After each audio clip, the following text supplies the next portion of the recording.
से भिड़ती हैं तो भाई ये सुपरहिट मुकाबला होता है। लेकिन ये ना थोड़ा सा मैं कहूँगा बोरिंग मुकाबला हो गया। बोरिंग इसलिए हो गया क्योंकि जो बड़े बड़े नाम थे उनकी परफॉर्मेंसेस नहीं आई। मुंबई ने रन नहीं बनाए 155।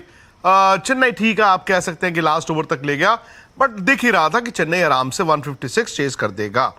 तो धोनी, ऋतुराज, उनकी टीम को मुबारकबाद, क्योंकि चेन्नई शायद कॉम्बिनेशन थोड़ा सा डाइसी लग रहा था उनकी बैटिंग को देखकर, बट भाई पहला मैच वो जीत गए हैं, अपने घर पे जीत के बड़ी टीम को हरा दिया, 2 पॉइंट्स ले गए। मुंबई के लिए दिक्कत ये होगी कि मुंबई के सितारों ने कुछ नहीं किया और उनके पास अब वक्त भी बहुत ज्यादा नहीं है, उनको जल्दी फॉर्म में आना होगा। लेकिन आज की कहानी बड़ी अगर किसी खिलाड़ी के नाम पर रही तो मेरा हिसाब से वो है ईशान किशन। ठीक है, वो इस आईपीएल के पहले शतक वीर भी बने। शतक उनका ये आईपीएल का पहला शतक है। वो हैदराबाद से खेल रहे हैं। तो 2 वजह मुझे लगी आज ईशान किशन की, मतलब उनका ये जो 100 मैं कहता हूं कि मतलब झंडे गाड़ देने वाला, लठ गाड़ देने वाला। एक तो ये कि मुंबई ने उनको छोड़ा था, हैदराबाद ने उनको लिया, और कहीं ना कहीं ईशान किशन को ना हैदराबाद जाने का फायदा है, बिकॉज हैदराबाद ने पिछले साल जिस ब्रांड की क्रिकेट खेली वो आज उन्होंने पहले मैच में दिखा दिया 286 रन बनाकर कि हम रुकने वाले नहीं हैं।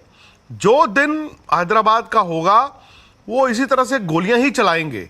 मतलब आप आईपीएल इतिहास की टॉप 5 स्कोरें देख रहे हैं, 4 उसमें हैदराबाद की हैं। और इस साल तो ये है ना कि उन्होंने शुरुआत 286 से की है, पिछले साल 287 जो था आईपीएल का हाईएस्ट स्कोर था। लेकिन ईशान किशन, एक वजह ये नई टीम में आए, नई टीम के लिए यार आपने मतलब पहले मैच में 100 बना दिया, 47 गेंद में 106 नॉट आउट, 11 चौके हैं, 6 छक्के हैं, तो भाई टीम को आपने जिताने में बड़ी मदद की। लेकिन वो मैच का जो सीन था ना दोस्तों, वो था, मैच किसके खिलाफ था? राजस्थान रॉयल्स। राजस्थान रॉयल्स के मेंटोर कौन है? राहुल द्रविड़। राहुल द्रविड़ थे इंडियन टीम के कोच। आपको याद होगा जिनके साथ ईशान किशन का वो मनमुटाव, मतभेद, मनभेद हुआ था। उनको साउथ अफ्रीका से जब वो वापस आए उसके बाद उनको भारत की टीम में शामिल नहीं किया गया। ये कहा गया कि डोमेस्टिक क्रिकेट खेलेंगे तो कंसिडर करेंगे। उन्होंने भी कहा मैं नहीं खेलता हूं। फिर उन्होंने कहा यार मैं ज़हनी तौर पर एक ब्रेक ले रहा था। So much so Ishan Kishan का कॉन्ट्रैक्ट कैंसिल हो गया था। आपको याद होगा ईशान किशन जिन्होंने वनडे क्रिकेट में डबल सेंचुरी लगाई थी, वर्ल्ड कप के मैचों में उन्होंने 23 में रन बनाए थे, एशिया कप में रन बनाए थे, उस ईशान किशन को विद इन दिनों दिन में उनको भारत की टीम से बाहर और कॉन्ट्रैक्ट की लिस्ट से भी बाहर कर दिया गया था। उसके बाद तकरीबन 1 साल गुमनाम रहे। ठीक है, डोमेस्टिक क्रिकेट खेल रहे, लेकिन ईशान किशन की परफॉर्मेंस वैसी नहीं चल रही थी। वही राहुल द्रविड़ आज, जो कि उस वक्त भारत के कोच थे, राजस्थान के डगआउट में बैठे थे। और कहीं ना कहीं मुझे लगता है ईशान किशन की ये स्टेटमेंट राहुल द्रविड़ के लिए थी। ये राहुल द्रविड़ के लिए थी बिकॉज उस वक्त ना ये बातें भी आई थी कि समहाउ और दी अदर राहुल द्रविड़ को ये बात पसंद नहीं आई जब उन्होंने साउथ अफ्रीका में कहा कि अगर मुझे खेलना नहीं है, मुझे वापस जाने दीजिए, मुझे एक मेंटल ब्रेक चाहिए। अब सो मच सो जब कोच नाराज हो गया तो भाई कोच ने यह भी कह दिया कि इनका कॉन्ट्रैक्ट लिस्ट में नाम नहीं होना चाहिए। और आज उन्होंने उसी राहुल द्रविड़ के सामने ये आईपीएल के पहले मैच में 100 लगा दिया। चलो, एक तो राहुल द्रविड़ के सामने ये 100। दूसरा ना इंडियन विकेट कीपर का जो होगा, मुझे लगता है इंडिया की इस वक्त अच्छी बात यह है कि पिछले साल वर्ल्ड कप T20 जीतने के बाद अगले साल वाले वर्ल्ड कप T20 की तैयारी ऑलरेडी चल रही है। आई थिंक इंडिया को मालूम है कि उनकी कोर क्या है, आपकी टीम आपको मालूम है क्या है। और दूसरी बात यह है कि आप उन खिलाड़ियों के साथ आगे जा रहे हैं। ईशान किशन ना तकरीबन 1.25 साल 1.5 साल से इंडियन टीम से बाहर थे। अब विकेट कीपर कौन है आपका T20 में? संजू सैमसन। संजू सैमसन ओपन करते थे।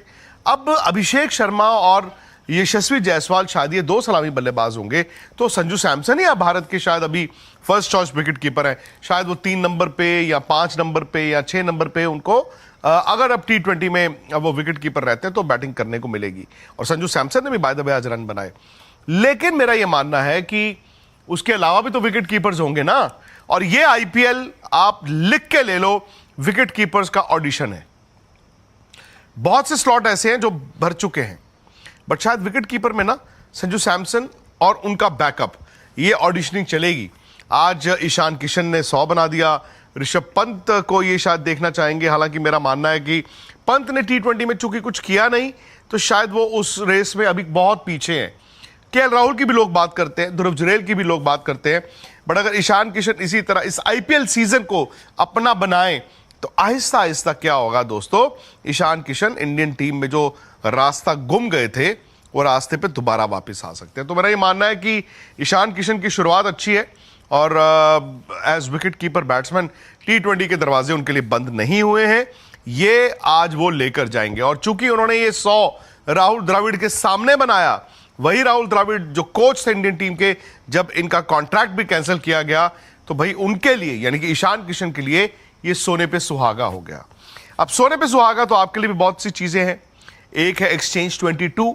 एक्सचेंज 22 पर मसलन आपने अगर आज बाय किया होता ईशान किशन को तो एक प्राइस पे बाय करते, लेकिन उन्होंने 100 बनाया, उनकी परफॉर्मेंस उससे ज्यादा अच्छी थी, तो जो डिफरेंस है वो मुनाफा आपका होता। इसमें कोई 11 नहीं बनानी होती, आप एक ही प्लेयर को बाय करते रहें या उसे एक बार बाय करें या 1000 बार बाय करें एक प्राइस पे, और अगर उस प्राइस से नीचे उसकी परफॉर्मेंस है तो आप हार रहे हैं, उस प्राइस से ऊपर परफॉर्मेंस है तो आप जीत रहे हैं। ऐसे आप प्लेयर्स को सेल भी कर सकते हैं। सेल का मतलब है वो प्लेयर जो आपको लगता है आज नहीं चलेगा, आज इस प्लेयर की परफॉर्मेंस ही नहीं होगी। फर्ज कीजिए यशस्वी जायसवाल आज, तो अगर आपने उनको सेल किया होता एक प्राइस पे और उनकी परफॉर्मेंस उससे भी नीचे थी, तो जो उनकी खराब परफॉर्मेंस है उससे आप पैसे बना सकते हैं। सो एक्सचेंज 22 है वो जगह जहां पर आप ये क्रिकेट का स्टॉक एक्सचेंज कहें, स्पोर्ट्स का स्टॉक एक्सचेंज कहें, वहां पर जाकर आप अपने तजुर्बे से, अपनी क्रिकेट की नॉलेज से जीत भी सकते हैं। एक्सचेंज 22 इसी चैट की डिस्क्रिप्शन से आप डाउनलोड कर सकते हैं। बाकी प्लीज इस वीडियो को लाइक करें,